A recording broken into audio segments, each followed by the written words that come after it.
Après que mon mari m'a forcé à signer les papiers de divorce sans rien laisser à mon nom, ma belle-mère a pointé du doigt un tas d'ordures immondes dans le coin de l'allée et a ri avec mépris à mon visage. C'est là que tu as ta place. On verra si un mendiant te ramasse.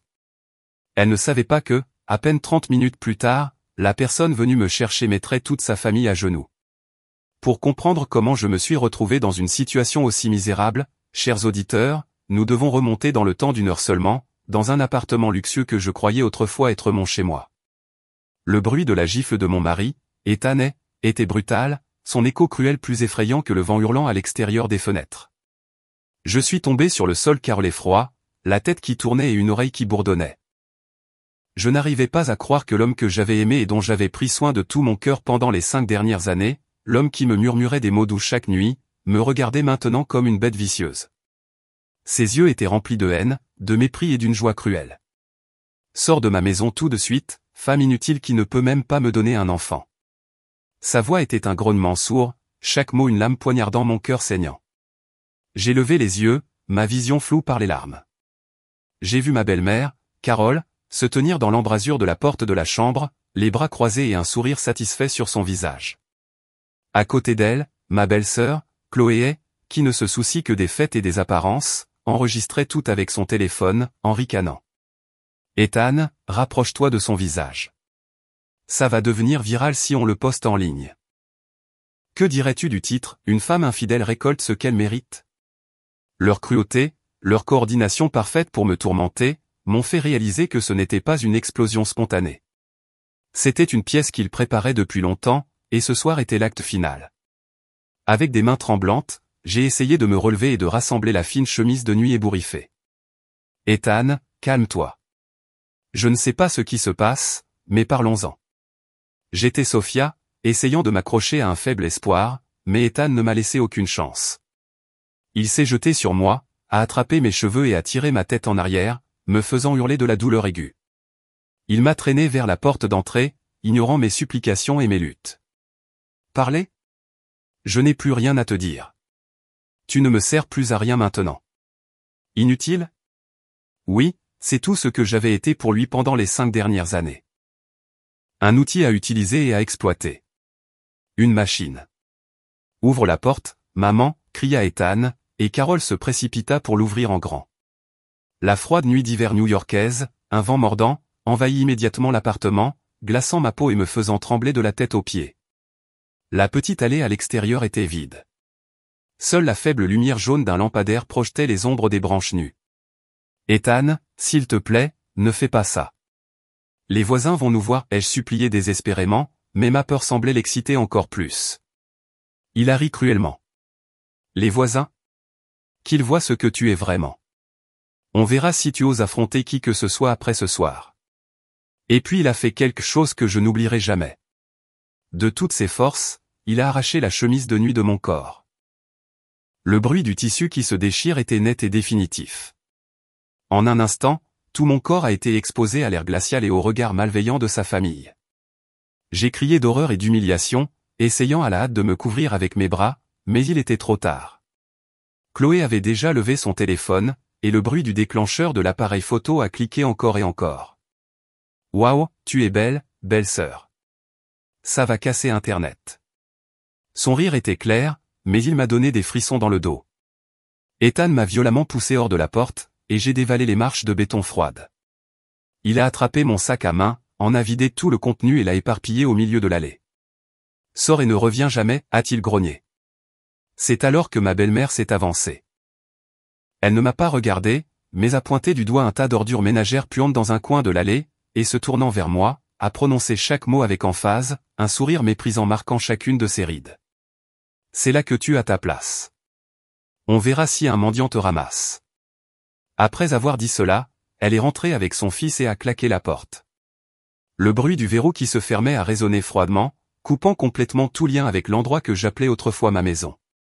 J'étais assise là, nue au milieu d'une allée inconnue au cœur de l'hiver. Le vent hurlait, me glaçant jusqu'aux os, mais le froid dans mon cœur était bien pire. À un moment donné, les larmes ont cessé de couler, remplacées par un vide terrifiant. J'avais l'impression de ne plus être humaine, mais quelque chose de pire que ce tas d'ordures. Les lumières de quelques fenêtres voisines se sont allumées puis éteintes. Ils ont entendu, ils ont vu, mais personne n'est sorti. Peut-être avait-il peur. Ou peut-être, comme la famille d'Ethan, se réjouissait-il de ma souffrance. Je me suis blotti dans l'obscurité, ayant l'impression que j'allais mourir de froid et d'humiliation. Que devais-je faire maintenant? Où pouvais-je aller? Mon esprit était un abîme de ténèbres.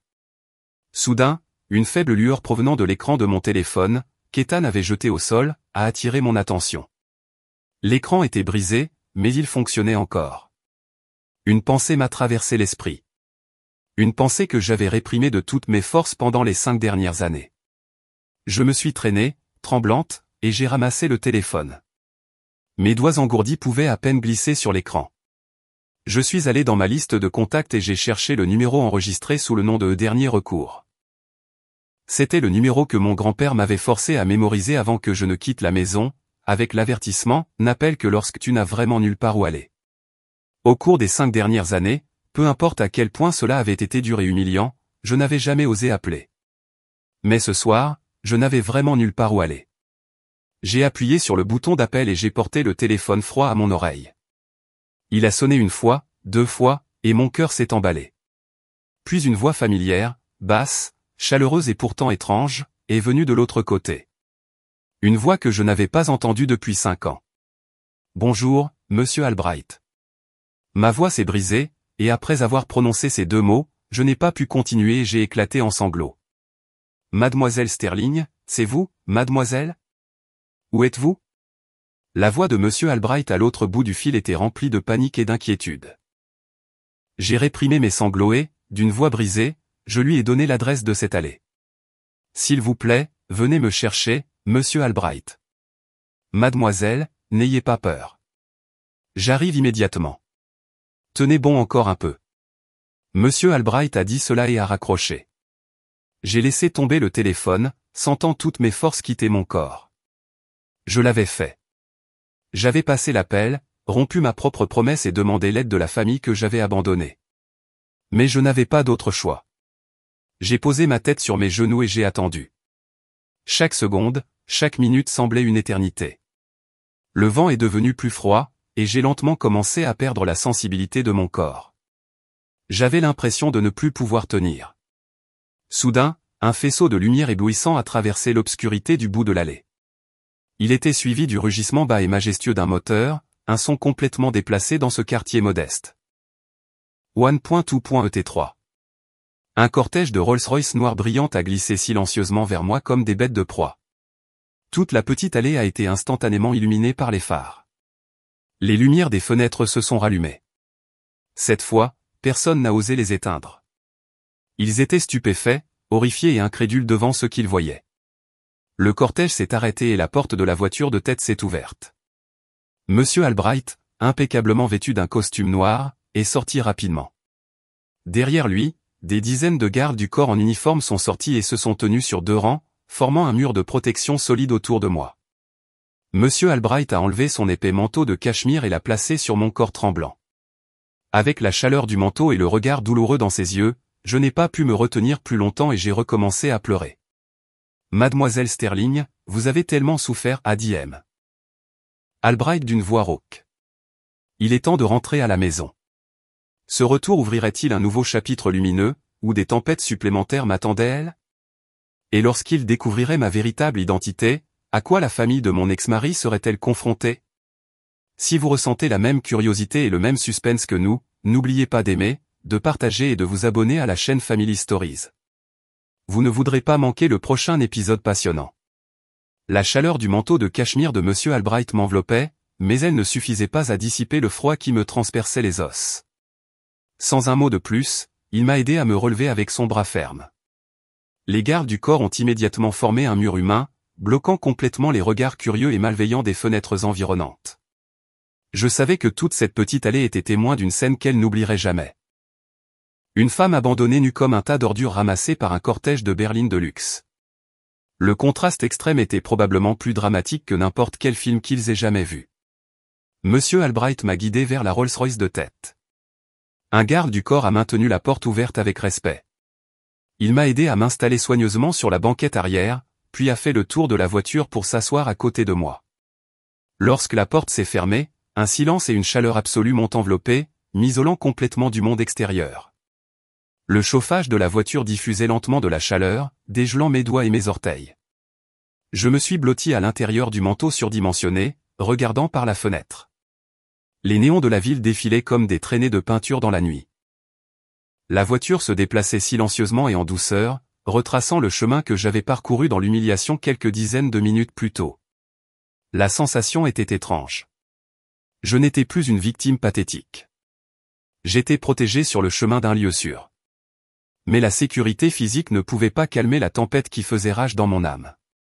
L'image d'Ethan déchirant mes vêtements, le doigt de Carole pointant vers le tas d'ordures, le sourire méprisant de Chloé, tout cela se rejouait dans mon esprit comme un film d'horreur. Que ai-je fait de mal? Je me suis posé la question 1 millier de fois.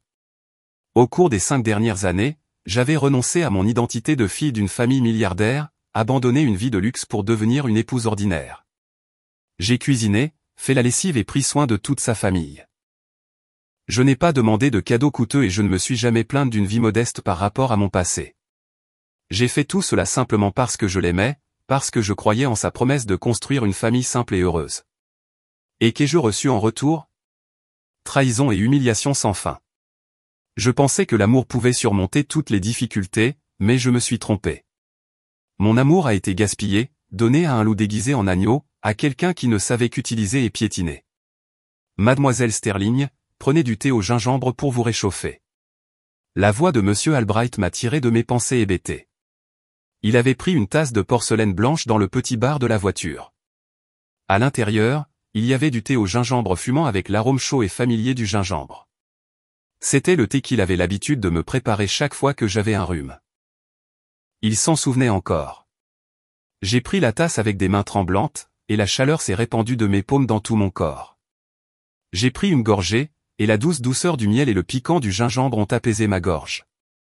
Merci, ai-je chuchoté. Monsieur Albright m'a regardé avec des yeux remplis de pitié et de remords. C'est de ma faute, mademoiselle. J'aurais dû vous trouver plus tôt. Je n'aurais pas dû vous laisser vivre ça. Monsieur Albright s'était occupé de moi depuis que j'étais enfant.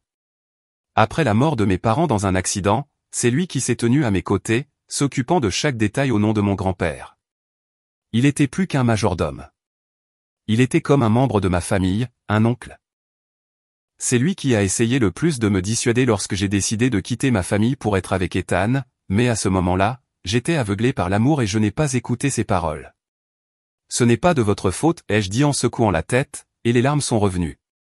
C'était moi l'idiote, celle qui a fait confiance à la mauvaise personne. Monsieur Albright a soupiré. Le président est au courant, ai-je demandé d'une voix inquiète. Mon grand-père, Alexander Sterling, le président du groupe Sterling, était un homme très strict et autoritaire. Cette année-là, lorsque je lui ai dit que j'allais épouser Ethan, un jeune homme d'une famille ordinaire, pas à la hauteur de nos normes, il était furieux.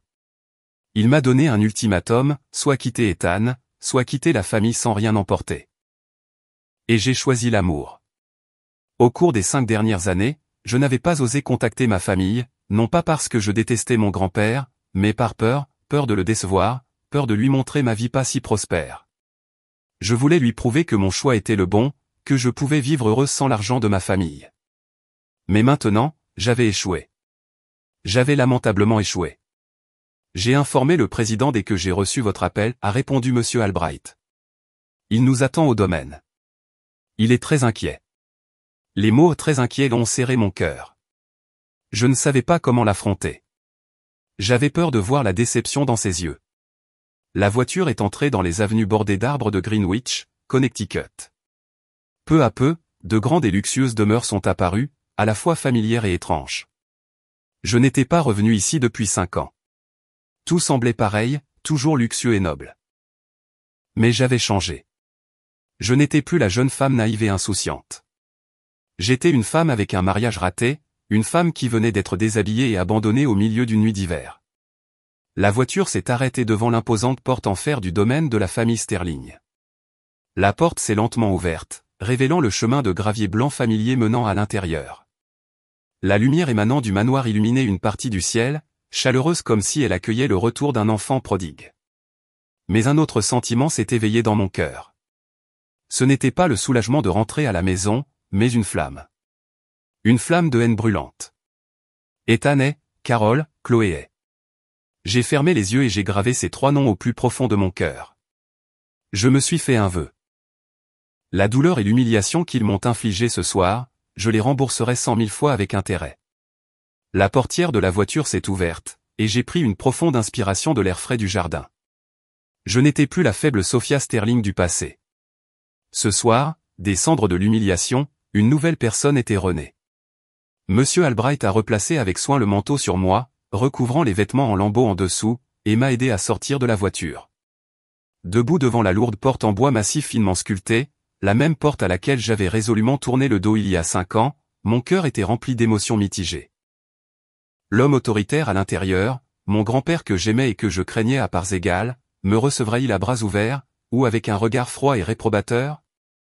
La lourde porte s'est ouverte lentement sans un seul grincement, et une lumière chaude s'est répandue de l'intérieur, m'enveloppant. Dans le hall central se tenait mon grand-père, le président Sterling. Il portait un pyjama de soie. Ses cheveux blancs étaient soigneusement peignés, mais son visage toujours digne était marqué par une profonde inquiétude. Il n'était pas assis dans son fauteuil en cuir familier, mais se tenait debout, appuyé sur sa canne en ébène, me fixant. Au moment où nos yeux se sont croisés, le temps a semblé s'arrêter. Dans ses yeux perçants, je n'ai vu aucun reproche ou déception, mais une pitié infinie et un amour qu'il avait réprimé pendant 5 ans. Je n'ai pas pu me retenir plus longtemps. J'ai lâché la main de M. Albright, j'ai trébuché vers lui, je me suis agenouillé à ses pieds et j'ai pleuré amèrement. Grand-père, grand-père, j'ai eu tort. J'ai eu tellement tort. Mes cris ont éclaté, un cri violent qui contenait toute la tristesse, la douleur et le regret que j'avais enduré. La canne en ébène qu'il tenait est tombée sur le sol de marbre avec un bruit sec. Il s'est penché, tremblant, et ses mains, marquées par le passage du temps, ont doucement soulevé mon visage. Tu es revenu, mon enfant. L'important est que tu sois rentré à la maison. Sa voix était basse, ses yeux rouges. Il ne m'a pas grondé une seule fois. Ses bras n'étaient plus aussi forts qu'avant, mais ils étaient toujours l'étreinte la plus chaleureuse et la plus sûre du monde. Monsieur Albright et le personnel domestique debout derrière se sont détournés en silence. Personne ne voulait perturber les retrouvailles larmoyantes entre grand-père et petite-fille. Mon grand-père m'a aidé à me relever et m'a fait asseoir sur le canapé. Monsieur Albright a rapidement apporté des vêtements propres et un verre de lait chaud. Prends une douche et change-toi. Nous parlerons quand tu te seras réchauffé. Sa voix était plus calme, mais tremblait encore. J'ai obéi et je suis allé dans la salle de bain familière, que personne n'avait utilisée depuis 5 ans, mais qui était nettoyée quotidiennement. La vapeur chaude a rempli la pièce, lavant les traces sales de cette nuit, mais elle ne pouvait pas laver l'humiliation gravée au plus profond de mon cœur. En mettant le pyjama de soie doux, j'ai eu l'impression d'avoir laissé tomber une peau sale. Quand je suis retourné au salon, mon grand-père était toujours là à m'attendre. Il avait revêtu une tenue plus formelle, et sur la table se trouvait une théière fumante de thé vert de haute qualité. Il m'a fait signe de m'asseoir en face de lui et a dit d'une voix basse et autoritaire, « Maintenant, dis-moi, qu'est-ce que cet homme et sa famille t'ont fait ?» Et j'ai parlé. Je lui ai tout dit sans rien cacher. J'ai parlé de mes 5 années de vie dans le petit appartement, de la façon dont j'ai dû abandonner toutes les habitudes et tous les passe-temps d'une fille de famille riche pour devenir une épouse ordinaire. J'ai parlé du traitement froid de ma belle-mère, de la paresse et des plaintes de ma belle-sœur, et de la cruauté d'Ethan qui allait au-delà de la faiblesse et de l'indifférence. Je lui ai raconté comment mon incapacité à avoir un enfant était devenue une épine dans leurs pieds. Et enfin, j'ai raconté tous les événements horribles de cette nuit, de la gifle, des paroles humiliantes à l'acte sauvage d'Ethan d'arracher mes vêtements et de me jeter à la rue. Plus je parlais, plus je réalisais à quel point tout cela avait été absurde. Moi, Sophia Sterling, la seule petite fille du président du groupe Sterling, élevée dans le luxe. Comment avais-je pu endurer cette vie pendant 5 ans juste pour un seul mot? L'amour. Un amour aveugle qui m'a rendu folle, qui m'a fait volontairement entrer dans une fausse cage dorée, pour être plumée et abandonnée par les personnes mêmes dont je me souciais de tout mon cœur. Mon grand-père a écouté en silence. Ses poings étaient serrés si fort que des veines bleues ressortaient sur le dos de ses mains. Son visage s'était assombri, et dans ses yeux brûlait une flamme de fureur que je n'avais pas vue depuis longtemps. Quand j'ai terminé mon histoire, il n'a rien dit immédiatement. Il a fermé les yeux et a pris une profonde inspiration comme pour réprimer une rage sur le point d'éclater. Monsieur Albright, a-t-il appelé d'une voix glaciale. Oui, président. Je veux que vous enquêtiez immédiatement sur cet Ethan et sa famille. Tout sur eux, leur travail, leurs entreprises, leurs relations, leurs actifs, jusqu'au moindre détail. Je vous donne 24 heures. Oui, monsieur. Je m'en occupe immédiatement. Monsieur Albright a incliné la tête et est parti rapidement. Le silence est retombé dans la pièce. Mon grand-père a ouvert les yeux et m'a regardé. Son regard s'était un peu adouci. Sophia, as-tu encore de la rancune envers moi pour avoir été si strict avec toi cette année-là? J'ai secoué la tête, et les larmes sont revenues. Non, maintenant je comprends. C'était entièrement de ma faute. Je n'ai pas écouté vos conseils. J'étais aveuglé par l'amour. L'amour n'est pas un péché, mon enfant, a-t-il soupiré. Le problème, c'est que tu l'as donné à un homme qui ne le méritait pas. Mais bon, c'est du passé. Considère ça comme des frais de scolarité très élevés que tu as payés. L'important, c'est que tu sois de retour. À partir de maintenant, personne ne peut te faire de mal. Je te le promets. Sa promesse était comme une pierre de 1000 tonnes qui a apaisé mon cœur. Je savais que la vraie tempête était sur le point de commencer. Mais cette fois, je n'étais plus seul. J'avais mon grand-père, et derrière moi, le puissant empire du groupe Sterling. Cette nuit-là, j'ai dormi dans mon ancienne chambre. Elle avait été conservée telle que je l'avais laissée. Le lit de princesse avec des draps roses pâles, le bureau blanc où j'ai étudié pour mes SAT, et l'énorme ours en peluche que mon grand-père m'a offert pour mon 18e anniversaire. Tout me rappelait de beaux souvenirs, une époque insouciante. Je me suis allongé sur le lit moelleux mais je n'arrivais pas à m'endormir. Les souvenirs des 5 dernières années se mêlaient à ceux de ma vie dans ce manoir. Je me suis souvenu du jour où j'ai rencontré Ethan. C'était lors d'un gala de bienfaisance organisé par le groupe Sterling. Il était un jeune employé d'une entreprise partenaire, beau, intelligent et doté d'un sens de l'humour charmant.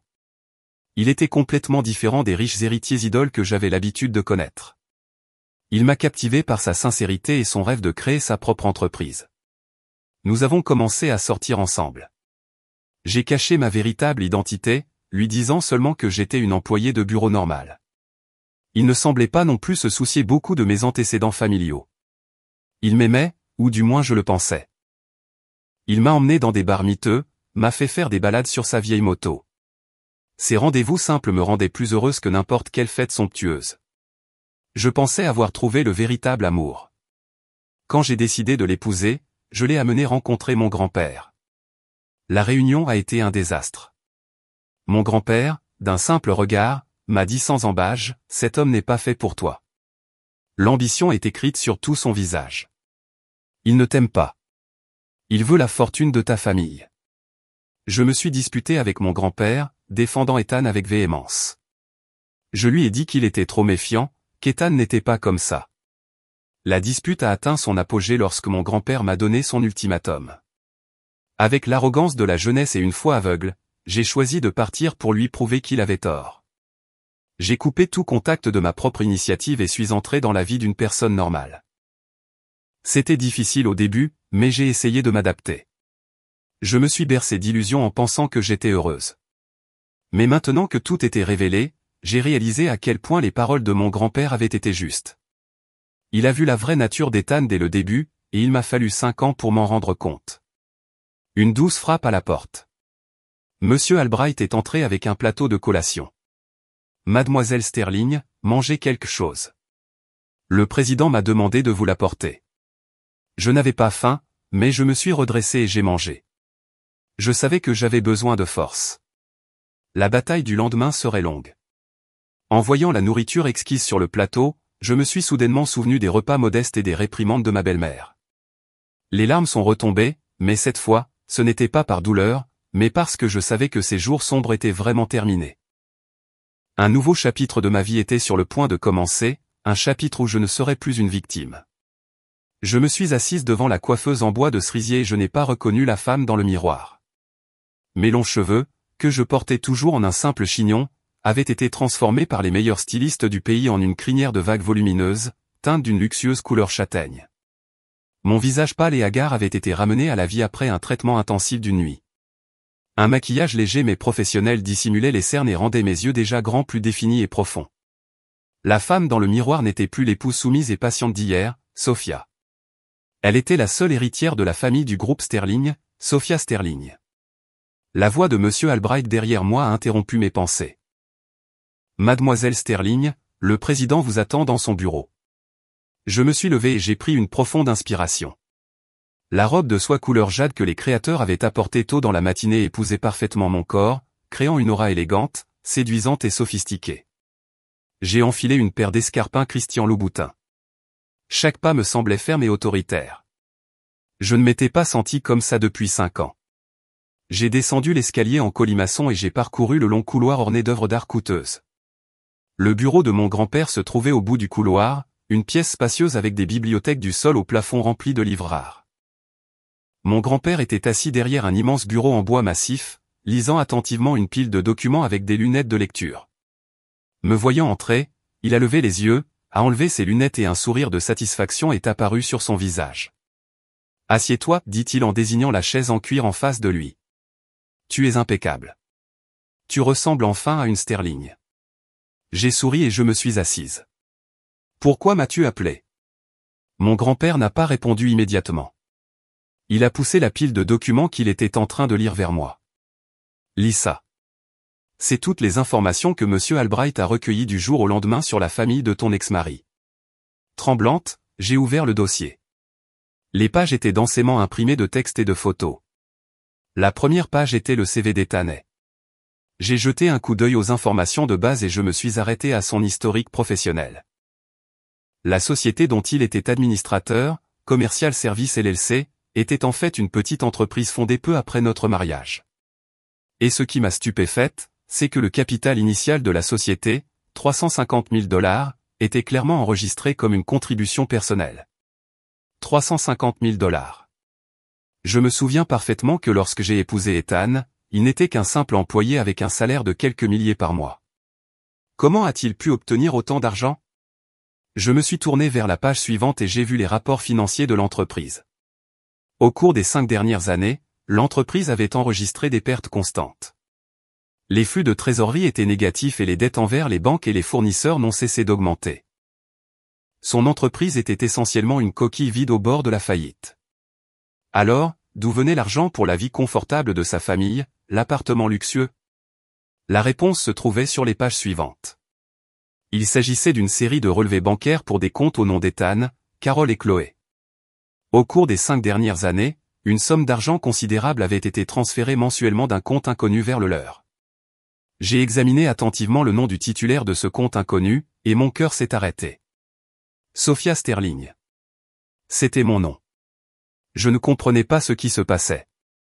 Hormis l'argent que je donnais à Carole pour les dépenses du ménage, je ne leur avais jamais envoyé d'autre argent. Comment? Comment est-ce possible? J'ai levé les yeux vers mon grand-père et j'ai demandé d'une voix brisée. Mon grand-père a soupiré et a pointé du doigt une petite note de bas de page.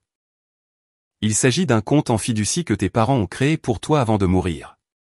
Conformément à leur testament, un montant fixe était automatiquement transféré chaque mois vers le compte que tu as désigné comme ton allocation. Le montant n'est pas très élevé, juste assez pour que tu vives confortablement, mais pas excessivement. Tes parents voulaient que tu apprennes à être indépendante. J'étais abasourdi. Ainsi, pendant les 5 dernières années, j'avais vécu de l'argent que mes parents m'avaient laissé sans même le savoir. C'est exact, a acquiescé mon grand-père. Et cet homme le savait depuis le début. Il a demandé les détails de ton compte pour recevoir l'argent, puis t'a menti en disant que c'était son salaire durement gagné pour subvenir aux besoins de la famille. Tout s'est mis en place dans ma tête. L'image d'un entrepreneur prospère et d'un pilier familial qu'Ethan avait si soigneusement façonné n'était rien d'autre qu'une fraude élaborée. Il subvenait à mes besoins et à ceux de sa famille avec mon propre argent tout en jouant le rôle d'un mari compétent et généreux. Son hypocrisie, sa ruse, n'avaient pas de limite. Je me suis tourné vers les pages suivantes du dossier. Ma colère a grandi. L'appartement où il vivait, bien qu'acheté au nom d'Ethan, avait été payé en totalité par l'intermédiaire d'une société écran. Et en traçant cette société, on a découvert qu'elle était liée à un concurrent acharné du groupe Sterling. Non seulement ils t'ont trompé avec ton argent, a dit mon grand-père d'une voix dure, Ethan t'a approché intentionnellement. Il est très probable que derrière lui se cache une conspiration plus vaste contre notre groupe. J'ai fermé le dossier, mes mains et mes pieds étaient froids. Je pensais que ma tragédie n'était qu'une histoire d'amour raté, un mariage malheureux. Mais non, c'était beaucoup plus complexe et sombre que je ne l'avais imaginé. J'avais été un pion sur un immense échiquier dont je ne savais rien. Comprends-tu maintenant pourquoi je t'ai dit que tu devais être forte? Mon grand-père me regardait avec un mélange de colère et de pitié. Ce n'est plus ton problème personnel.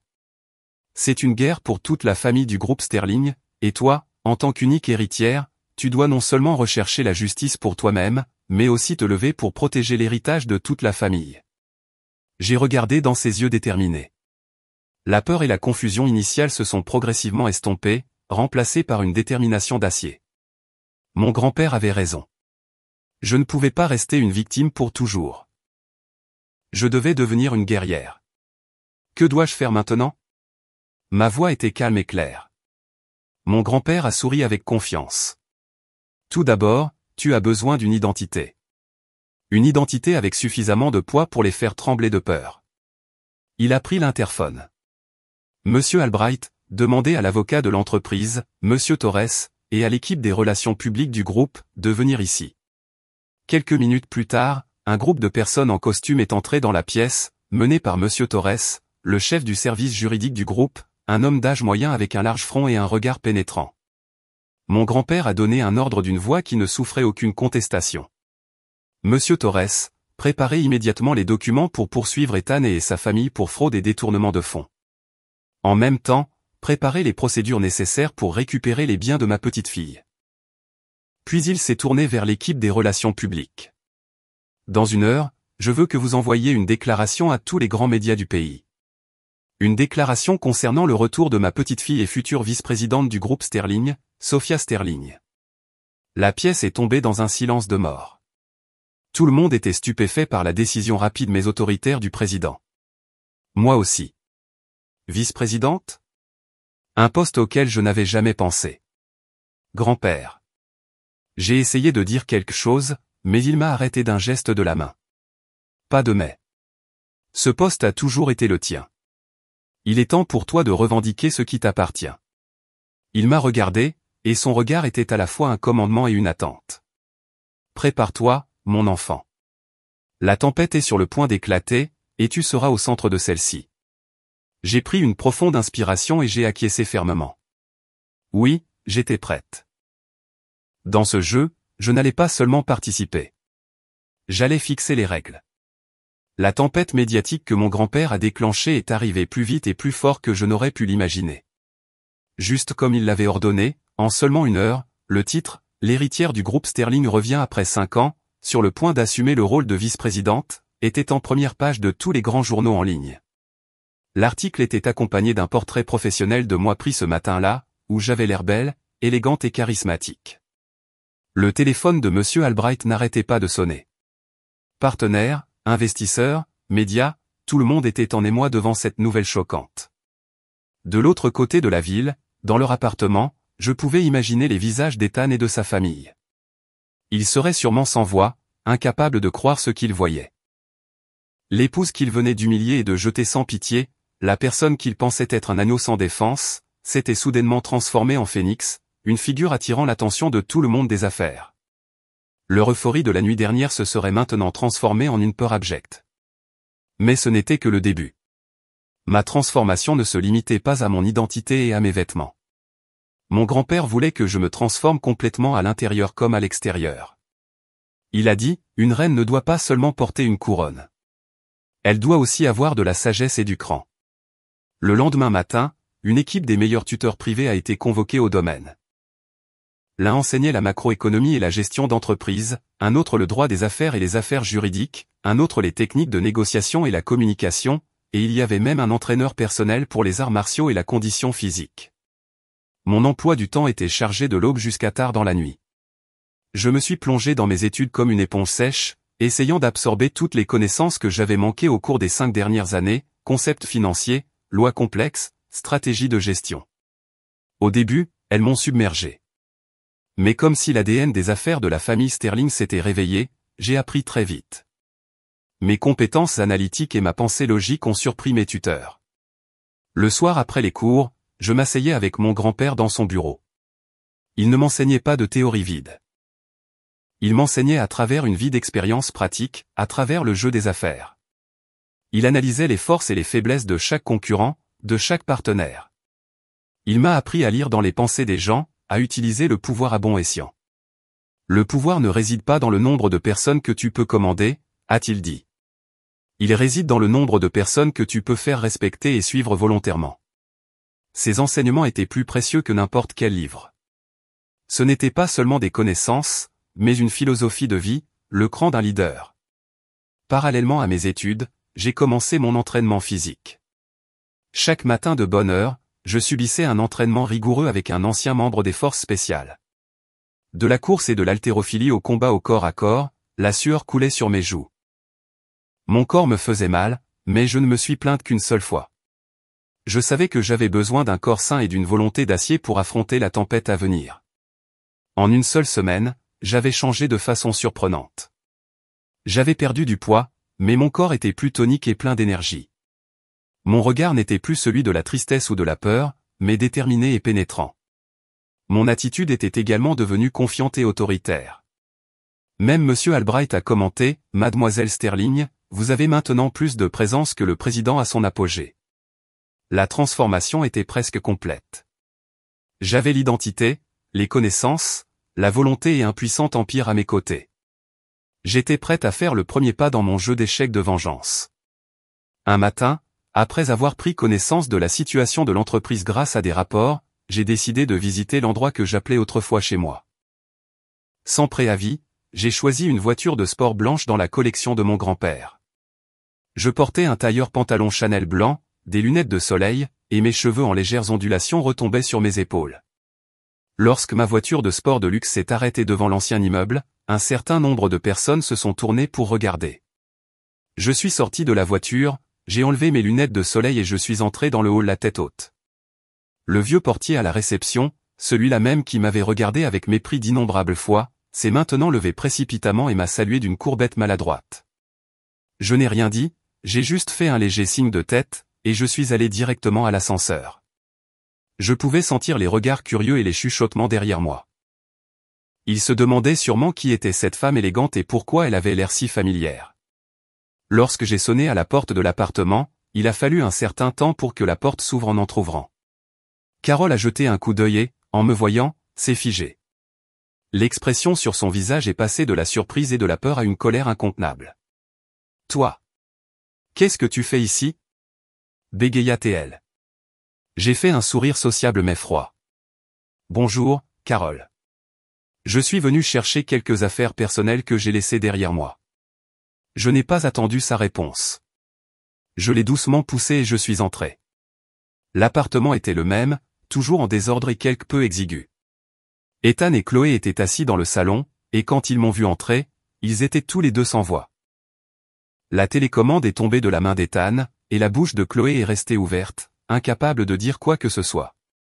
Leur apparence actuelle était vraiment pathétique. Leurs vêtements ébouriffés et leurs visages hagards contrastaient complètement avec leur air triomphant de cette nuit-là. « Bonjour, Ethan. »« Bonjour, Chloé », ai-je dit d'un ton indifférent, comme si je saluais des étrangers. « Ça fait longtemps.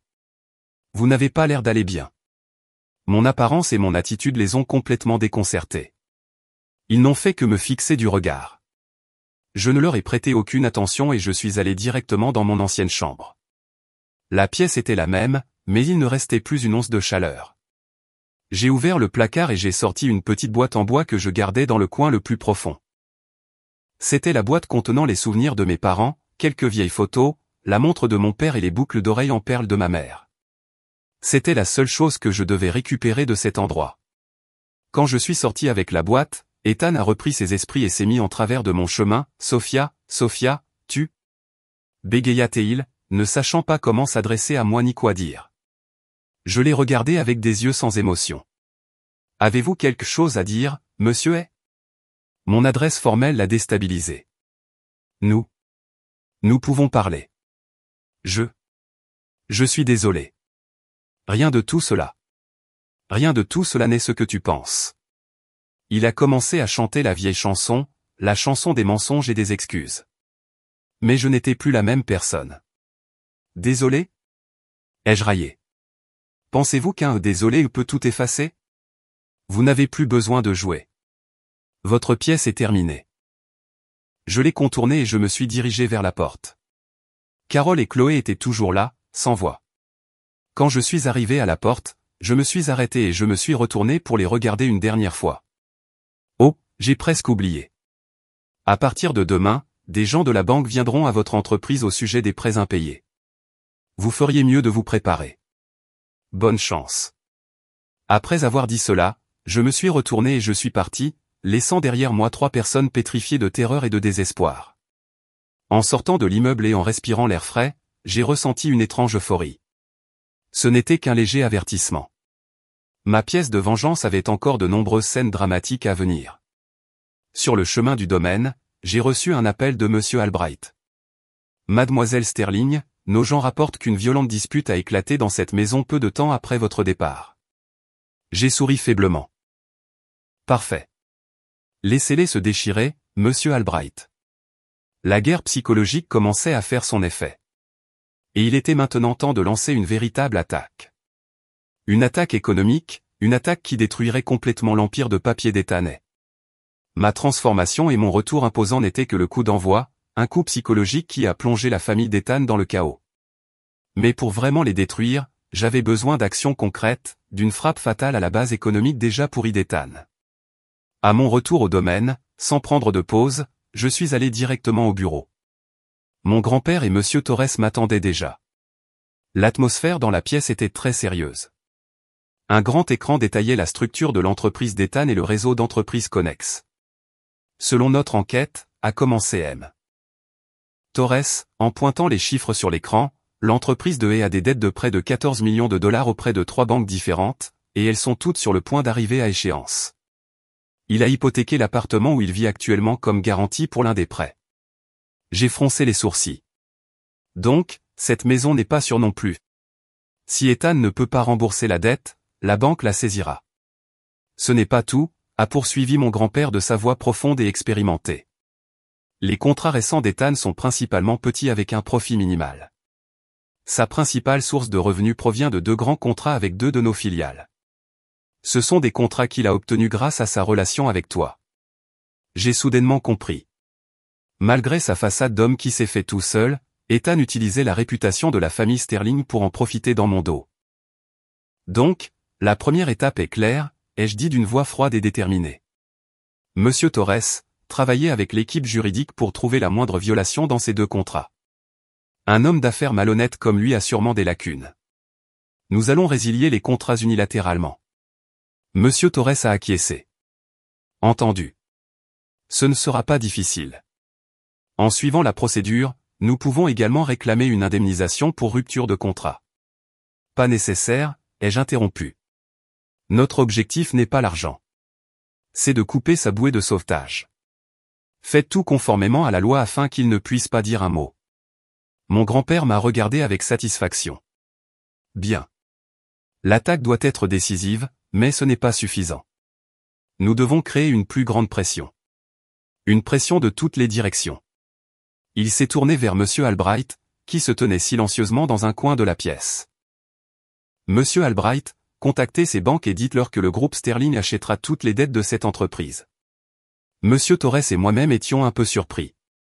Grand-père, pourquoi ferions-nous cela? Ai-je demandé. Acheter la dette d'un ennemi, c'est comme l'aider. Mon grand-père a souri avec la ruse d'un vieux renard. L'aider?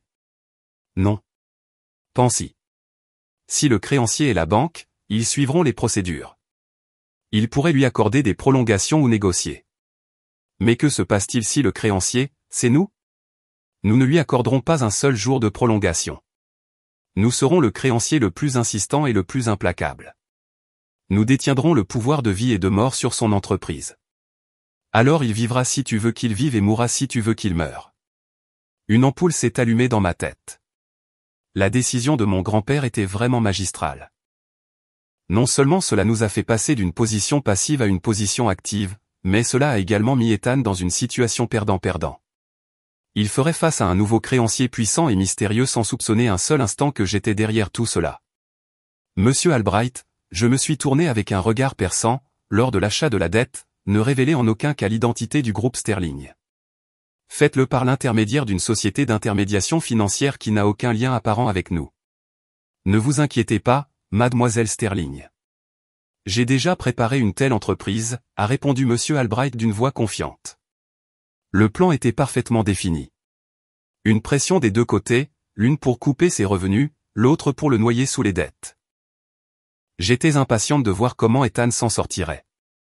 Pendant que mon grand-père et moi faisions notre premier pas, je n'ai pas oublié la tâche la plus importante, continuer à enquêter sur les sombres secrets d'Ethan. Je crois fermement qu'en plus de ce que monsieur Albright avait découvert, il doit y avoir d'autres coins sombres qu'il cachait. Je me suis souvenu des fois où Ethan rentrait tard du travail avec l'excuse de réunion de travail, sentant l'alcool et le parfum d'une femme inconnue. Je me suis souvenu des appels qu'il prenait en secret sur le balcon. L'intuition de ma femme m'a dit, à part moi, Ethan a d'autres relations louches. J'ai appelé monsieur Albright. Monsieur Albright, pourriez-vous enquêter davantage sur les relations personnelles de monsieur A, en particulier avec les femmes? Je veux savoir combien d'autres personnes il a trompées à part moi. Monsieur Albright a acquiescé. Entendu, mademoiselle Sterling. L'enquête secrète a repris. Cette fois, la cible n'était pas seulement ses finances, mais aussi sa vie privée. Quelques jours plus tard, nos actions ont commencé à porter leurs fruits. Tôt le matin, l'avocat du groupe Sterling a envoyé à l'entreprise d'Ethan un avis officiel de résiliation du contrat. En même temps, les 3 banques ont envoyé à Ethan une notification de dette, l'informant que sa dette avait été transférée à un nouveau créancier, Atlas Financial Investment, la société écran que nous avions créée. Je n'étais pas là, mais je pouvais imaginer le visage d'Ethan lorsqu'il a reçu 2 mauvaises nouvelles en même temps. Il appellerait sûrement frénétiquement partout, essayant de savoir qui était Atlas Financial Investment et pourquoi ils agissaient si rapidement et sans pitié. Il n'imaginerait jamais que la personne derrière tout cela était la femme qu'il venait d'abandonner. Au même moment, M.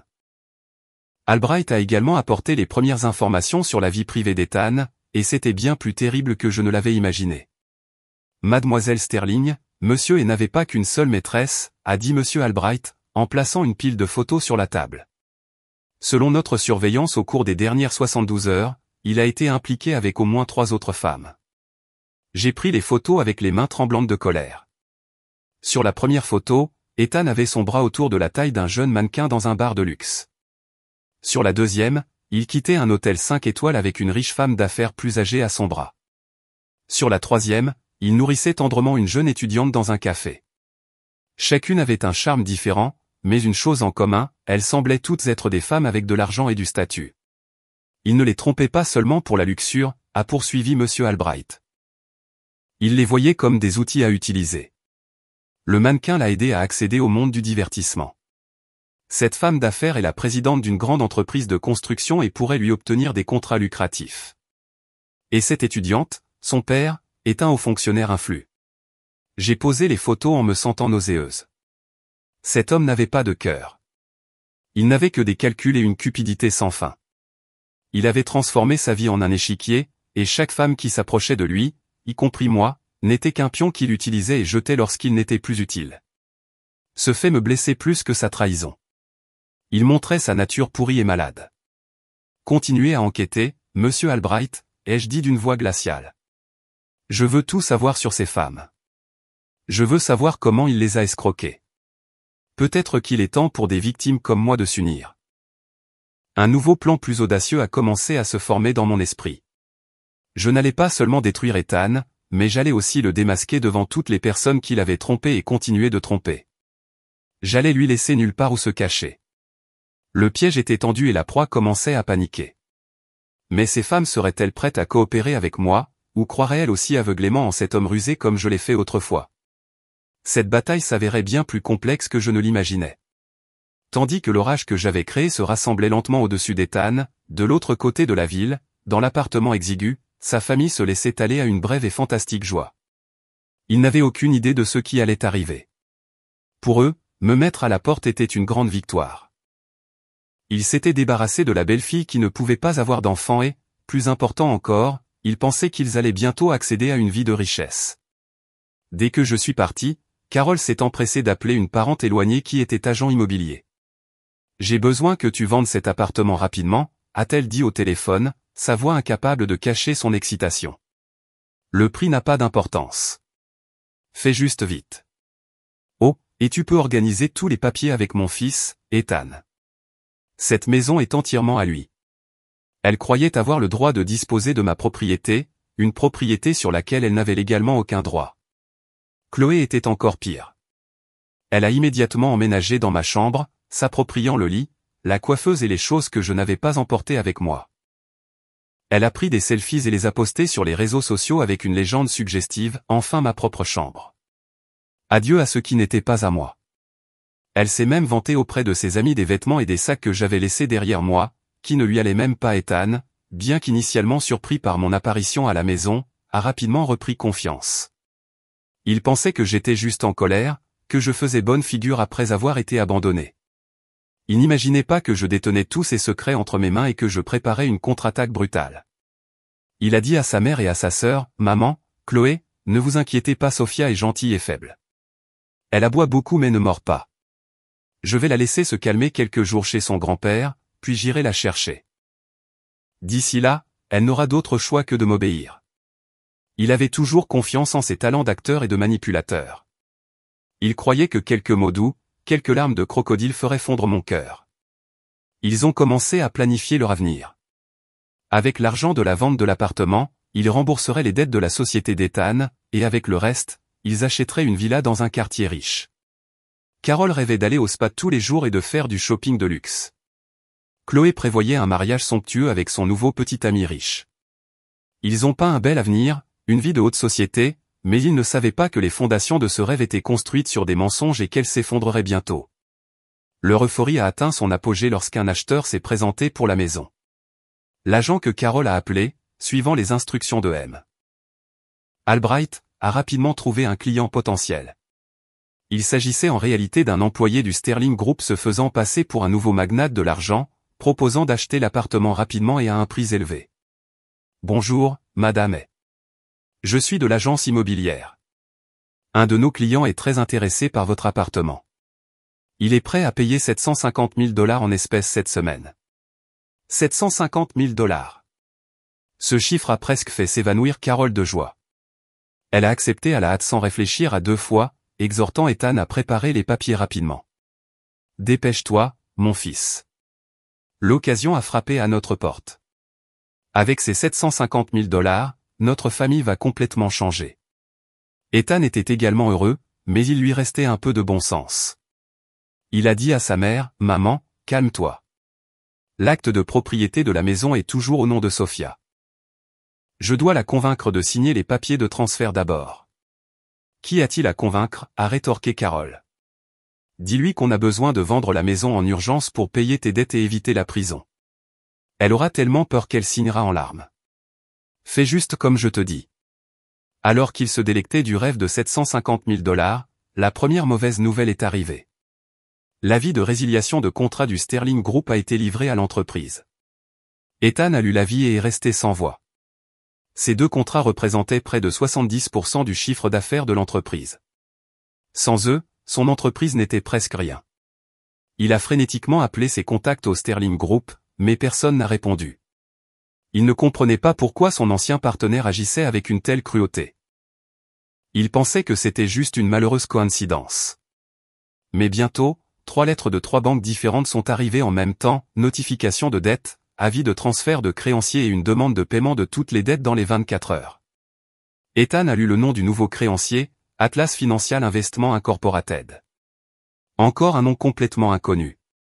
Il a cherché à la hâte en ligne, mais il n'y avait presque aucune information sur cette entreprise, seulement qu'il s'agissait d'un fonds d'investissement émerge avec un capital très important et réputé pour son style de travail implacable. La véritable panique a commencé. Ethan s'est effondré sur sa chaise. La sueur coulait sur son front comme de la pluie. Il ne comprenait pas ce qui se passait, pourquoi toutes les mauvaises nouvelles arrivaient en même temps.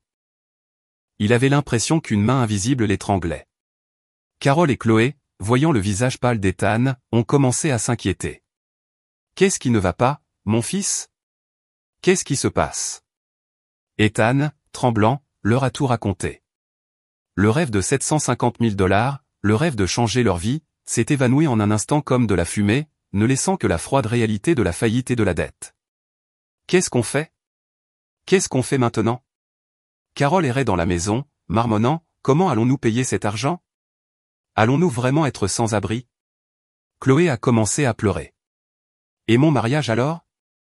J'ai dit à tous mes amis que j'allais me marier dans un hôtel 5 étoiles. Son égoïsme n'a pas changé même au moment le plus critique. Dans son désespoir, Ethan a soudainement pensé à moi. Oui, seule Sophia Sterling pouvait le sauver. Son grand-père était un milliardaire. Un seul mot de sa part et tout serait résolu.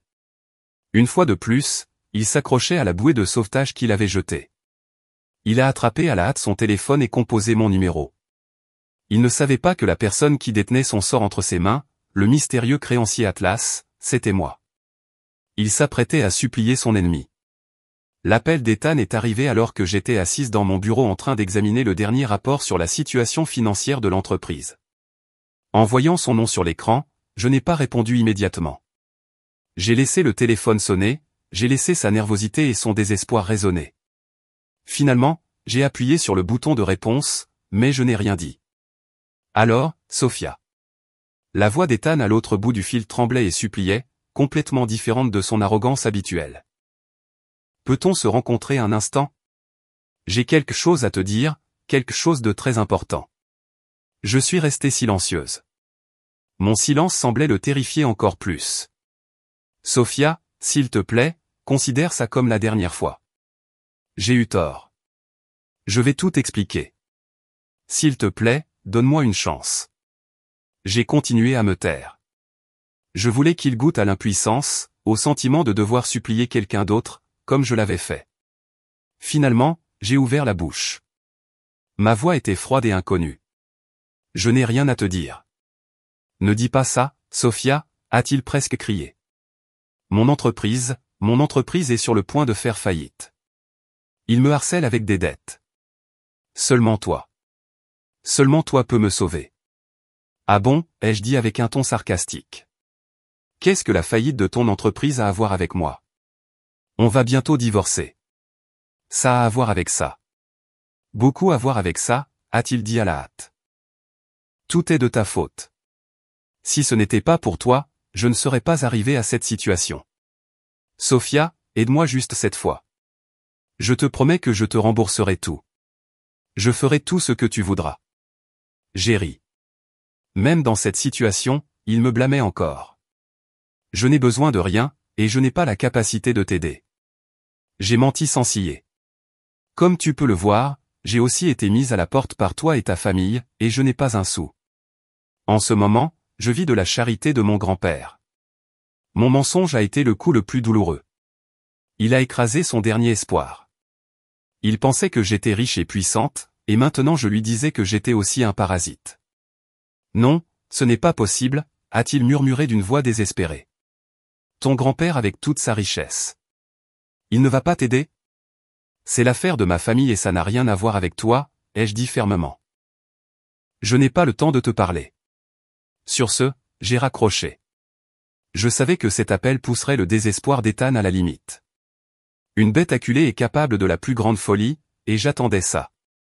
Le désespoir le ferait-il révéler des secrets encore plus terribles, ou se transformerait-il en une haine aveugle pour moi? Le jeu du chat et de la souris était devenu beaucoup plus dangereux. Mon rejet froid était comme jeter un seau d'eau froide sur la dernière braise d'espoir d'Ethan. Le désespoir s'est instantanément transformé en rage aveugle. Il ne pouvait plus penser clairement. Au lieu d'essayer de résoudre le problème, il a dirigé sa fureur contre sa propre famille. Je n'avais pas besoin de faire surveiller qui que ce soit pour imaginer la scène qui se déroulerait dans cet appartement. Une dispute monumentale a sûrement éclaté. Ethan blâmerait Carole et Chloé, les accusant que leur avidité et leur ignorance l'avaient conduit dans une impasse.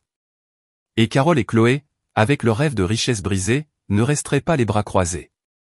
Elles accuseraient Ethan d'être inutile, incompétent, incapable de contrôler sa femme et de subvenir aux besoins de sa famille, une famille construite sur des mensonges et des intérêts personnels.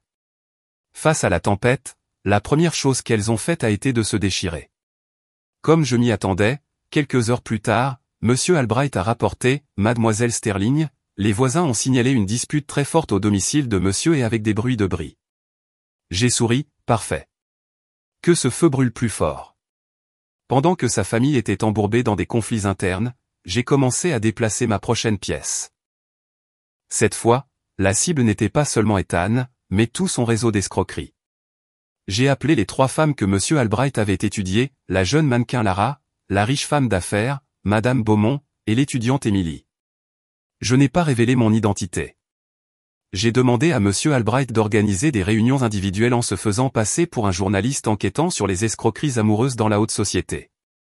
Toutes les 3, après quelques hésitations, ont accepté de se rencontrer. Peut-être qu'au fond d'elles, elles nourrissaient aussi des soupçons sur l'homme parfait qu'était Ethan. La première rencontre a eu lieu avec Lara. Nous nous sommes rencontrés dans un café haut de gamme. Lara était magnifique, mais ses yeux trahissaient la fatigue. Quand j'ai mentionné Ethan, elle a d'abord été très prudente, insistant sur le fait qu'il était un homme merveilleux et un entrepreneur prospère. Je n'étais pas pressé. J'ai simplement placé un dossier sur la table. Mademoiselle Lara, voici les informations que nous avons recueillies. Je pense que vous devriez jeter un coup d'œil. Lara, par curiosité, a ouvert le dossier. À l'intérieur se trouvaient des preuves de la façon dont Ethan avait utilisé sa renommée pour obtenir des contrats de publicité, puis avait empoché une part importante de la commission. Il y avait aussi un enregistrement audio d'Ethan disant à un ami que Lara était une tête en l'air facile à manipuler. En lisant, le visage de Lara est devenu plus pâle. Quand elle a fini, elle a serré le dossier dans ses mains et une flamme de fureur a brûlé dans ses yeux. Ce fils de... Alors il ne faisait que se servir de moi.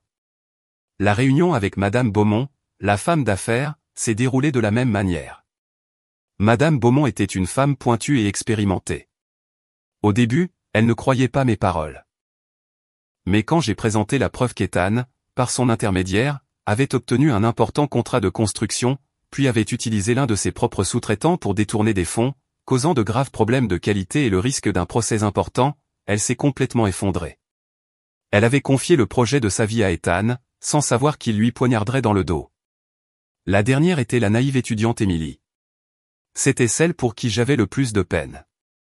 Ethan avait promis de l'épouser après l'obtention de son diplôme, lui assurant un avenir brillant.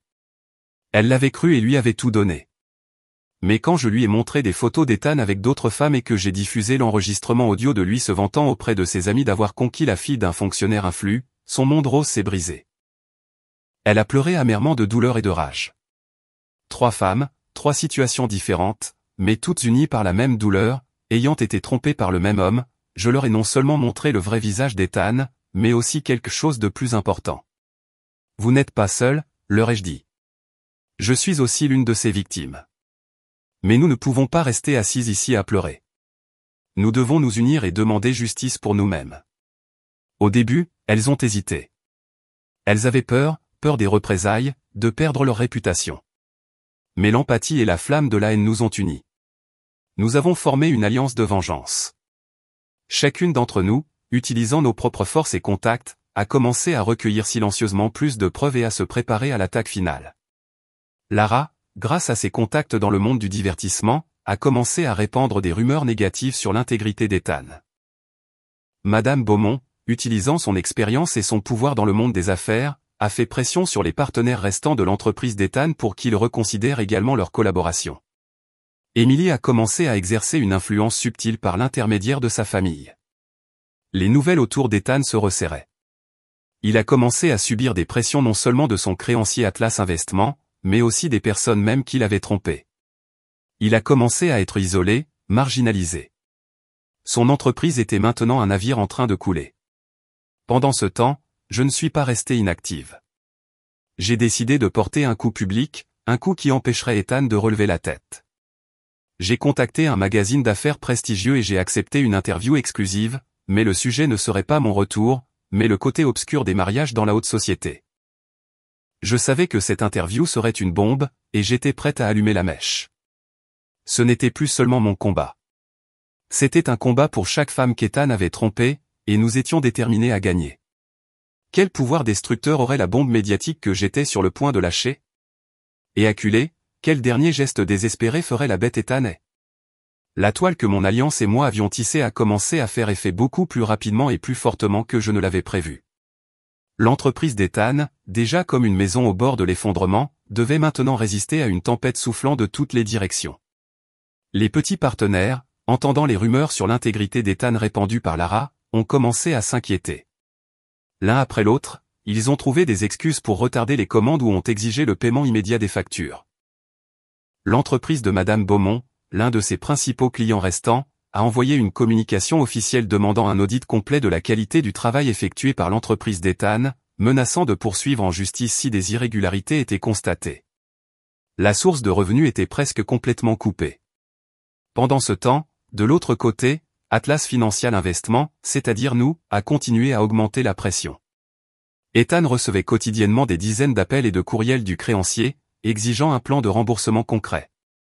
Ils ont rejeté toute proposition, négociation ou prolongation, n'offrant qu'une seule issue, payer ou aller au tribunal. Ethan s'est complètement effondré. Il courait d'un endroit à l'autre, frappant aux portes de vieilles connaissances et de partenaires pour emprunter de l'argent, mais personne ne l'a aidé. Le nom d'Ethan était devenu toxique dans le monde des affaires. Tout le monde l'évitait comme la peste. La panique d'Ethan a atteint son apogée. Il ne maintenait plus son apparence soignée et sophistiquée. Il était hagard avec une barbe broussailleuse et des yeux toujours injectés de sang à cause du manque de sommeil et de l'inquiétude. Et comme une loi inévitable, lorsque le pilier de la maison s'effondre, les fissures internes de la famille deviennent plus apparentes. L'appartement, qui résonnait autrefois de rires euphoriques, n'abritait plus que des disputes sans fin. Carole, après avoir vu ses rêves de richesse brisés, a complètement perdu sa patience avec son fils. Elle l'a constamment blâmé et harcelé. Mon Dieu, après tout ce que je t'ai nourri et élevé, regarde ce que tu es devenu. Tu n'es même pas capable de garder ta femme. L'entreprise est en faillite, et tu as des dettes jusqu'au cou. Que as-tu jamais fait de bien pour cette famille? Chaque repas est devenu une torture. Elle se plaignait de devoir vendre les quelques bagues en or qui lui restaient pour acheter de la nourriture, de ne pas pouvoir sortir de peur que les gens ne se moquent d'elle. Chloé n'était pas différente. Après que son riche petit ami l'ait quittée en entendant des rumeurs selon lesquelles sa famille était au bord de la faillite, elle a déchaîné toute sa colère sur son frère. C'est entièrement de ta faute. À cause de ton incompétence, je suis dans ce pétrin. Super. Pas de mariage, pas d'argent, pas de visage à montrer à mes amis, a-t-elle crié en jetant son assiette par terre. Donne-moi de l'argent. Je me fiche que tu voles ou que tu tues. Apporte-moi juste de l'argent. La vie d'Ethan était maintenant un enfer sur terre. À l'entreprise, harcelé par les créanciers et les partenaires, à la maison, maltraité psychologiquement par sa propre mère et sa sœur, l'homme arrogant, qui se croyait intelligent et capable de tout contrôler, était maintenant impuissant et misérable. Il a commencé à boire et à boire beaucoup. Chaque soir, il rentrait chez lui ivre, cassait des choses, puis s'effondrait. La chute d'un homme se produisait lentement mais sûrement. Pendant ce temps, je préparais ma bombe. La date de l'interview avec le magazine d'affaires était enfin fixée. J'ai revu le script avec mon grand-père, me préparant à chaque question et à chaque scénario possible. Mon grand-père m'a conseillé, tu n'as pas besoin d'avoir l'air trop blessé ou dur. Énonce simplement les faits calmement. Parfois, la vérité est l'arme la plus acérée. J'ai compris ce que voulait dire mon grand-père. Je ne transformerai pas l'interview en une séance de déversement personnel. J'en ferai un message d'avertissement, une histoire inspirante sur la force des femmes. La veille de l'interview, j'ai reçu un appel d'un numéro inconnu. J'allais l'ignorer, mais le numéro a rappelé avec insistance. Finalement, j'ai répondu « Bonjour ». Il y a eu un long silence à l'autre bout du fil. Seule une respiration lourde pouvait être entendue. Puis une voix rauque et faible, « Sophia, c'est moi, Ethan ». Sa voix semblait très étrange. La confiance et la colère avaient disparu, ne laissant que l'épuisement et le désespoir extrême. « Qu'est-ce qu'il y a ?» ai-je demandé, toujours d'une voix froide. « Je sais que je n'ai plus le droit de t'appeler », a-t-il dit d'une voix brisée, mais je ne sais plus à qui parler. J'ai l'impression que je vais mourir. Oh, tu vas mourir, ai-je froncé les sourcils. Quelle nouvelle ruse était-ce? Non, je ne joue plus la comédie. Je suis trop fatigué. Il a craqué et a pleuré. C'était le cri d'un homme complètement brisé. J'ai perdu l'entreprise. Mes amis sont partis. ma maison est un enfer. Je n'ai plus rien. J'ai eu tort, Sophia. Je sais que j'ai vraiment eu tort. J'ai perdu la seule femme qui m'a traité avec sincérité. Je suis une ordure. Une crapule. Il n'arrêtait pas de répéter des mots d'auto-blâme et de regrets tardifs. J'ai écouté en silence. Je ne ressentais aucune euphorie dans mon cœur, seulement un étrange vide. Voir une personne tomber du sommet dans l'abîme, même si c'est votre ennemi, n'est jamais agréable. Quel est le but de ton appel, ai-je demandé, interrompant ses pleurs. Je voulais juste entendre ta voix une dernière fois, a-t-il dit dans un murmure. Et je dois te mettre en garde contre quelque chose. Fais attention à ma mère. Cette femme est folle. Elle a dit qu'elle ne te laisserait pas tranquille. L'avertissement d'Ethan m'a un peu surprise, que même dans cette situation, il ait pensé à me prévenir. Était-ce par un reste de conscience ou par peur que si quelque chose m'arrivait, il serait le premier suspect? Qu'est-ce qu'elle prévoit de faire, ai-je demandé. Je ne sais pas. Je l'ai juste entendu marmonner qu'elle t'apprendrait une leçon, que si elle ne pouvait pas la voir, elle le détruirait. Sophia, tu dois faire très attention. Sur ce, il a raccroché. L'appel brusquement terminé m'a laissé avec un mélange d'émotions complexes et un vague malaise. Une femme avide et ignorante comme Carole, de quelle folie serait-elle capable lorsqu'elle est acculée? L'avertissement d'Ethan, quel que soit son motif, rappelait que ce combat n'était pas encore terminé. Parfois, la bête blessée est la plus dangereuse. L'avertissement d'Ethan, bien que vague, a suffi à mon grand-père et à moi pour accroître notre vigilance. Un joueur qui a perdu tout son argent devient imprudent, a dit mon grand-père avec un regard vif. Carole n'a plus rien à perdre. Nous ne devons pas sous-estimer sa folie. Mon grand-père a immédiatement augmenté le personnel de sécurité du domaine et a ordonné à Monsieur Albright de surveiller chaque mouvement de Carole 24 heures sur 24, 7 jours sur 7. J'ai également pris des précautions supplémentaires lorsque je sortais.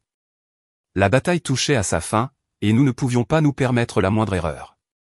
Le jour de l'entretien, je suis arrivé au studio avec un état d'esprit complètement différent. Je n'étais plus une victime cherchant la sympathie. J'étais une guerrière, une conteuse, et mon histoire serait mon arme. L'entretien s'est déroulé exactement comme je l'avais préparé. Calmement et avec cohérence, j'ai révélé toute la vérité. De la fausse faillite de mon mari, au complot de sa famille, jusqu'à la vérité sur les escroqueries organisées d'Ethan. Je n'ai pas utilisé de mots durs.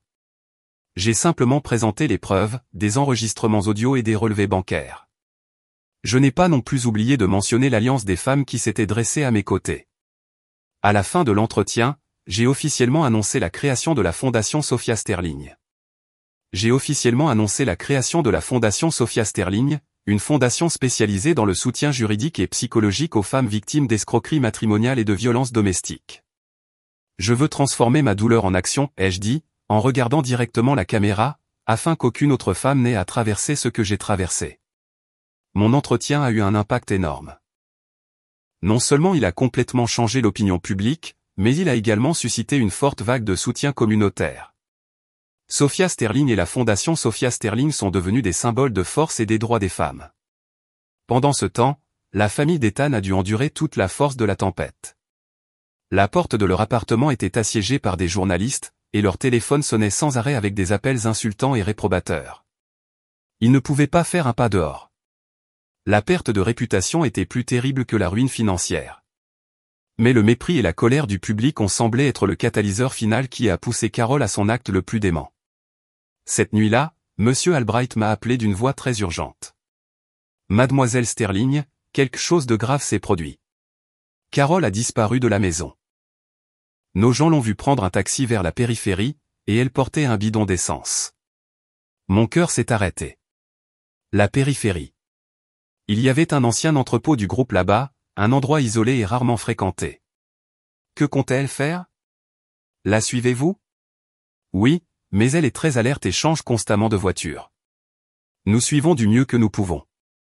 Mais mademoiselle Sterling, ce qui m'inquiète, c'est que sa cible, c'est vous. Je me suis figé. À ce moment-là, j'ai reçu un SMS sur mon téléphone d'un numéro inconnu. Sophia, si tu veux sauver ton grand-père, viens seul à l'entrepôt de la périphérie. N'appelle pas la police, sinon tu le regretteras. Le message était accompagné d'une photo. Sur la photo, mon grand-père était assis sur une chaise, les mains et les pieds attachés, et sa bouche recouverte de rubans adhésifs. Son visage avait l'air fatigué, mais son regard était toujours ferme. J'ai failli m'évanouir. Elle l'avait kidnappé.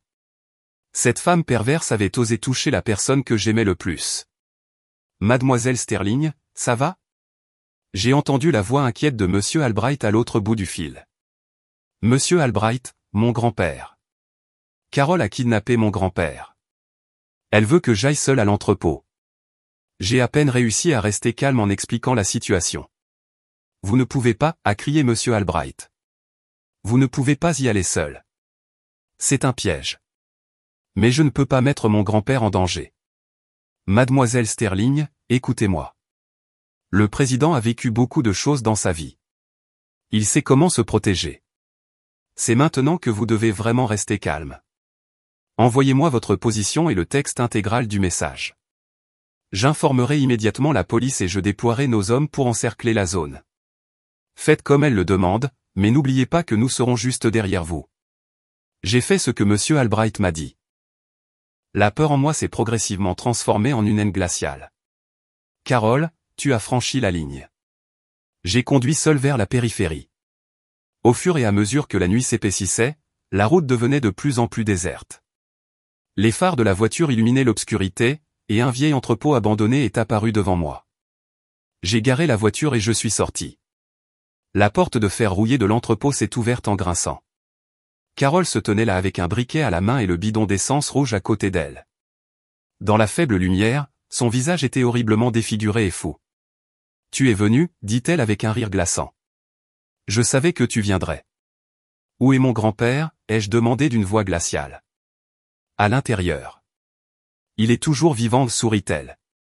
Mais combien de temps il vivra dépend de ton attitude. Elle recula, révélant la scène à l'intérieur.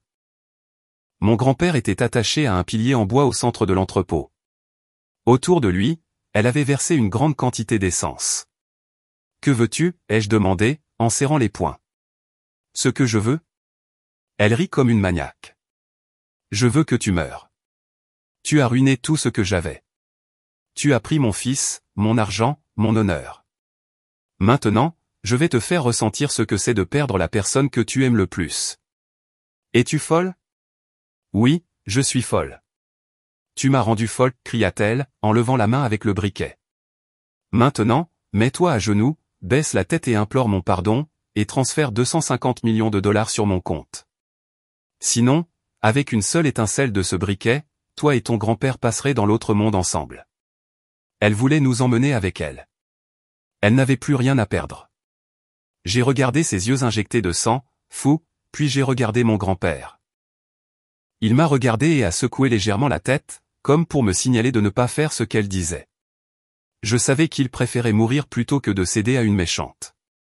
Dans cette crise de vie ou de mort, je devais prendre une décision. Une décision qui déterminerait mon destin et celui de mon grand-père. J'ai fixé les yeux fous de Carole, puis j'ai regardé mon grand-père attaché au pilier. Son regard était toujours ferme, secouant légèrement la tête pour me signaler de ne pas céder. Mon cœur battait la chamade, mais mon esprit était étrangement calme. Je savais que même si je cédais, elle ne tiendrait pas sa promesse. La logique ne fonctionne pas avec quelqu'un qui a perdu la raison. Très bien, dis-je. Ma voix était si calme que j'en étais surprise. Je vais t'envoyer l'argent, mais libère mon grand-père d'abord. Carole laissa échapper un rire sauvage.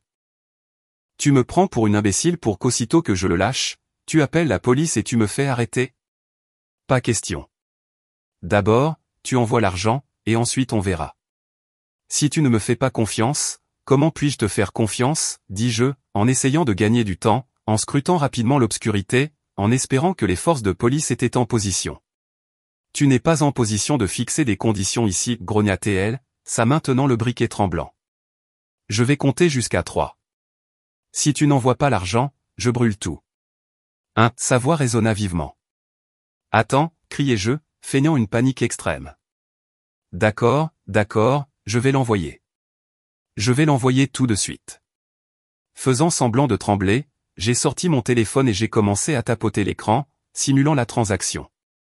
Carole m'observait avec suspicion. Combien as-tu envoyé? Les 250 millions de dollars. Mais un transfert aussi important prend un peu de temps à traiter, et j'ai besoin d'un code d'authentification. Donne-moi quelques minutes. J'ai essayé de donner une raison plausible. 2. Elle n'avait aucune patience. La flamme du briquet s'alluma, illuminant son visage fou. À ce moment-là, une ombre noire émergea derrière elle. Boum. Un impact sonore. Monsieur Albright, qui s'était approché furtivement à un moment donné, frappa violemment la nuque de Carol avec un gros gourdin en bois. Elle tomba inconsciente sans même un cri. Le briquet s'envola de sa main, et presque simultanément, des dizaines de personnes firent irruption de l'obscurité. Des forces spéciales de la police armée encerclèrent tout l'entrepôt. Mademoiselle Sterling, ça va? Monsieur Albright se précipita vers moi. Ça va, grand-père. J'ai couru vers mon grand-père. Les policiers délièrent rapidement ses cordes. Je vais bien. Je l'ai serré fort dans mes bras, en sanglotant. Mon grand-père m'a tapoté le dos et a dit, sa voix toujours faible mais pleine de soulagement. Je vais bien. Ma petite fille a été très courageuse. Tout était fini en un instant. Carol, toujours inconsciente, a été menottée et emmenée. Son dernier complot, le plus dément, avait complètement échoué. L'enlèvement et la tentative d'incendie criminel ont été la goutte d'eau qui a fait déborder le vase, mettant une fin tragique à l'histoire de la famille.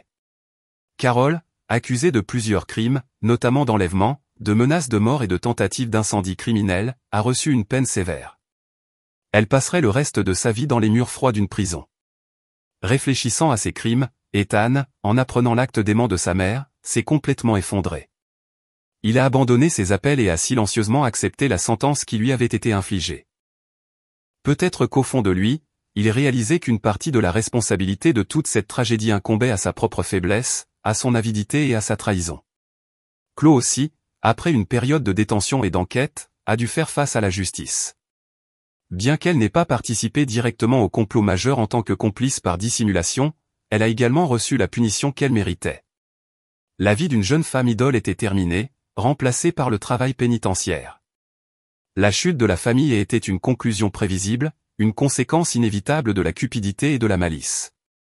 Ils ont allumé le feu eux-mêmes, et à la fin, ce feu a consumé tout ce qu'ils avaient. Après la tempête, mon grand-père et moi sommes retournés au domaine. La maison était toujours grandiose et luxueuse, mais l'atmosphère était plus chaleureuse et plus paisible que jamais. La santé de mon grand-père a un peu souffert après la terrible épreuve, mais son esprit s'est étrangement éclairci. Il a décidé de ne plus participer à la gestion du groupe. Il est temps pour ce vieil homme de se reposer, m'a-t-il dit un après-midi ensoleillé. Tu as fait tes preuves. Tu as fait bien mieux que ce que j'attendais. Désormais, le groupe Sterling est entre tes mains. Le jour de ma nomination officielle en tant que présidente du groupe, une grande cérémonie a eu lieu. Debout sur la scène, j'ai regardé les centaines d'employés, de partenaires et de personnes qui croyaient en moi.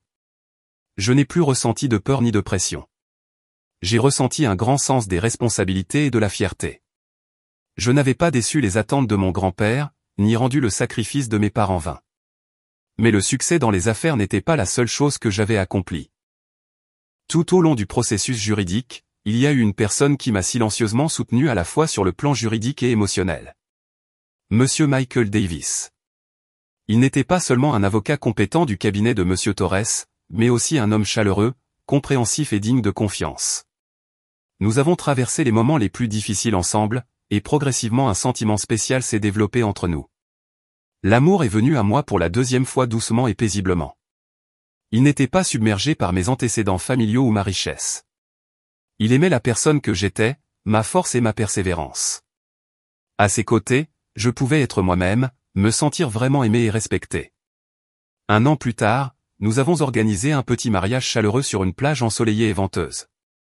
Nous n'avons invité que la famille et les amis les plus proches. Mon grand-père dans son fauteuil roulant a pris ma main et l'a donnée à Michael. « Prends bien soin de ma Sophia, dit-il joyeusement avec des larmes dans les yeux. Elle a traversé tellement de choses. J'ai regardé l'homme à côté de moi, la personne avec qui je passerai le reste de ma vie. J'ai souri avec un véritable contentement. Ma vie avait traversé une grande tempête. Cette tempête avait balayé tout ce qui était faux et pourri, laissant à sa place un ciel bleu clair et une aube éblouissante. Ce soir-là, après la fin de la fête et le départ de tous les invités, seul mon grand-père, Monsieur Albright, Michael et moi sommes restés dans le salon. L'atmosphère était calme, avec seulement le murmure doux des vagues au loin. Mon grand-père avait l'air fatigué mais très heureux. Il m'a regardé avec des yeux pleins d'affection. « Sophia, tu as enfin trouvé ton havre de paix. Maintenant, ce vieil homme peut se reposer tranquillement. » J'ai pris sa main mince, mon cœur rempli de gratitude. Sans toi et Monsieur Albright, je ne sais pas ce que serait devenue ma vie. Je vous dois à tous les deux ma vie. Mon grand-père a souri doucement et a agité la main. Il n'y a pas de dette entre la famille. Tu es ma petite fille, le sang de la famille Sterling. Te protéger est ma responsabilité. Monsieur Albright, debout à côté, a également souri. Voir mademoiselle Sterling heureuse est la plus grande joie du président et la mienne. Nous nous sommes assis ensemble à nous remémorer le passé, non pas avec amertume ou haine, mais avec une profonde réflexion. Chaque événement, chaque douleur était une leçon, une brique qui a construit la personne que je suis aujourd'hui. Mais au fond de mon cœur, il y avait encore une question non résolue. Grand-père, ai-je hésité? Comment as-tu su à l'époque qu'Ethan était une mauvaise personne? Comment as-tu pu voir la vraie nature de quelqu'un avec un seul regard? Mon grand-père est resté silencieux pendant un moment. Son regard s'est porté sur la mer nocturne comme s'il se souvenait d'une histoire lointaine. Je n'ai pas su avec un seul regard. Enfant, dit-il doucement. Avant que tu ne l'amènes à la maison pour me le présenter, je l'avais déjà fait enquêter. Je me suis figé. Alors, tu savais déjà? Oui, acquiesça-t-il. Je savais que ses antécédents familiaux n'étaient pas aussi simples qu'il le prétendait. Son père était un joueur notoire plein de dettes. Sa mère, Carole, n'était pas non plus une sainte. Je savais que son approche envers toi n'était pas une coïncidence, mais à ce moment-là, tu étais folle amoureuse. Tu n'aurais pas cru un mot de ce que j'aurais dit. Plus je m'y opposerais, plus tu aurais voulu le suivre. C'est pourquoi j'ai dû te donner cet ultimatum cruel. J'espérais que les épreuves et les privations d'une vie normale te ramèneraient à la raison, mais je ne savais pas que tu serais si forte et patiente. Chaque mot qu'il a dit était comme la dernière pièce d'un puzzle, complétant l'image parfaite. J'ai éclaté en sanglots, non pas de douleur, mais ému par son amour silencieux et son calcul profond. Même lorsque je lui ai tourné le dos, il avait toujours veillé sur moi et s'était inquiété pour moi. Et mes parents, ai-je demandé d'une voix tremblante. Une vieille douleur a refait surface. Était-ce aussi lié à des complots commerciaux? Mon grand-père est resté silencieux pendant longtemps. Même le bruit des vagues à l'extérieur semblait retenir son souffle. Oui, a-t-il finalement admis, sa voix teintée d'une tristesse infinie. L'accident de cette année-là n'était pas un simple accident. C'était un meurtre planifié par les rivaux de notre groupe. Tes parents ont payé le prix de mon succès. Il a fermé les yeux et une larme a coulé sur sa joue ridée. C'est le plus grand regret de ma vie, Sophia. Je n'ai pas pu protéger ma fille et mon gendre. C'est pourquoi j'ai dû te protéger encore plus. Je ne pouvais pas laisser cette tragédie se reproduire. La vérité finale avait été révélée. Une vérité terrible, mais qui expliquait tout. J'ai compris le fardeau que mon grand-père avait porté pendant tant d'années, pourquoi il était si strict, pourquoi il essayait toujours de me protéger. Je l'ai serré fort dans mes bras. Grand-père, tout cela est du passé. Mes parents au ciel ne t'en veulent sûrement pas. Maintenant, tu as moi, Michael et Monsieur Albright. Nous nous sommes étreints comme ça, grand-père et petite-fille. 2 générations partageant la douleur et les secrets enfouis depuis des décennies. Cette nuit-là, j'ai compris que la famille n'est pas seulement le lieu où nous sommes nés, mais le lieu où nous revenons après la tempête. Un sanctuaire toujours prêt à nous protéger et à nous accueillir inconditionnellement. Après le mariage, ma vie est entrée dans un nouveau chapitre, un chapitre de vraie paix et de bonheur. Michael était un mari merveilleux. Il ne m'aimait pas seulement, mais respectait aussi grandement mon grand-père. Il partageait tout avec moi, des affaires du groupe aux petites choses à la maison. À ses côtés, j'ai retrouvé le sentiment d'être une femme normale, aimée et protégée. La fondation Sophia Sterling sous ma direction est devenue de plus en plus forte, et nous avons aidé d'innombrables femmes, non seulement avec un soutien matériel, mais aussi en restaurant leur foi en la vie. Chacune de leurs histoires, chacun de leurs sourires était une grande motivation pour moi. Un jour, j'ai reçu une lettre anonyme. L'écriture était maladroite. Par curiosité, je l'ai ouverte. Madame Sophia Sterling Davis, je suis la mère d'Ethan, Carol. J'écris cette lettre depuis la prison. Je ne m'attends pas à ton pardon. Je voulais juste te dire une chose. Je suis désolé. J'ai eu tort. La cupidité m'a aveuglé. J'ai détruit ma propre famille de mes propres mains. J'ai poussé mon fils et ma fille en prison. Je le regrette tellement. Chaque nuit, je rêve de ce que j'ai fait. Je te vois pleurer au milieu d'une nuit d'hiver. Je sais qu'il n'y a pas de deuxième chance. J'espère juste que tu vivras heureuse pour nous aussi. Une pécheresse. Après avoir lu la lettre, mon cœur était calme. Je n'ai ressenti ni euphorie ni pitié, seulement un sentiment de paix. Tout le ressentiment a disparu avec ces mots. Le passé était complètement clos. Ce nouveau bonheur durera-t-il longtemps? Ou les fantômes du passé avaient-ils vraiment été apaisés? La vie avait encore de nombreux chemins imprévisibles devant elle. Des années plus tard, lorsque les vagues turbulentes du passé s'étaient complètement retirées, ma vie s'écoulait dans le calme que j'avais si longtemps espéré. Michael et moi avons eu une belle fille. Nous l'avons appelée Elma, en espérant que sa vie serait toujours sereine et libre. Elle était l'incarnation de notre amour, notre joie, un rayon de soleil qui réchauffait tout le domaine. Mon grand-père, bien qu'âgé, semblait avoir rajeuni depuis la naissance de son arrière-petite-fille. Son plus grand plaisir était de s'asseoir dans son fauteuil roulant tous les jours et de regarder Alma babiller et faire ses premiers pas dans le jardin. Un sourire de contentement ne quittait jamais son visage. Le groupe Sterling sous ma direction et avec le soutien de Michael est devenu encore plus solide. Nous nous sommes concentrés non seulement sur les bénéfices, mais aussi sur les valeurs durables et les activités communautaires. La Fondation Sophia Sterling est également devenue une institution de confiance, un refuge commun pour des milliers de femmes à travers le pays. Parfois, j'entendais des nouvelles de personnes du passé. Ils ont dit qu'Ethan, après avoir purgé sa peine, vivait seul, détaché, faisant des petits boulots pour survivre. Son ancienne apparence sophistiquée et élégante avait disparu, et il avait beaucoup vieilli.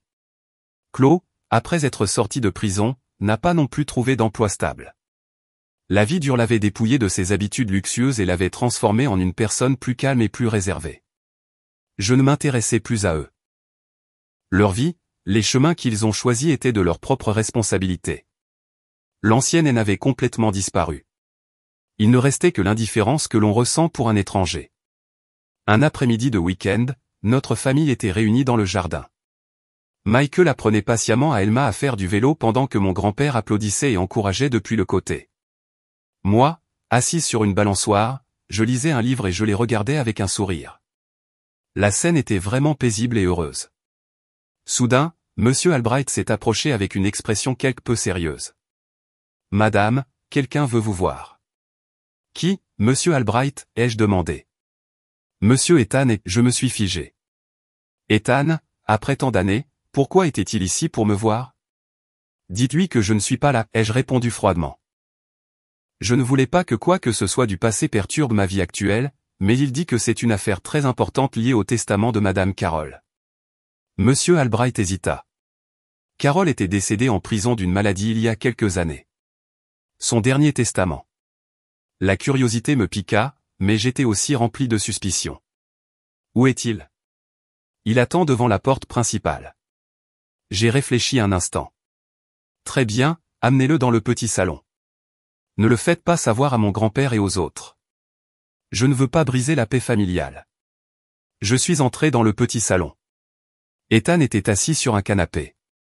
Il était beaucoup plus mince et bronzé, avec des cheveux gris parsemés sur sa tête.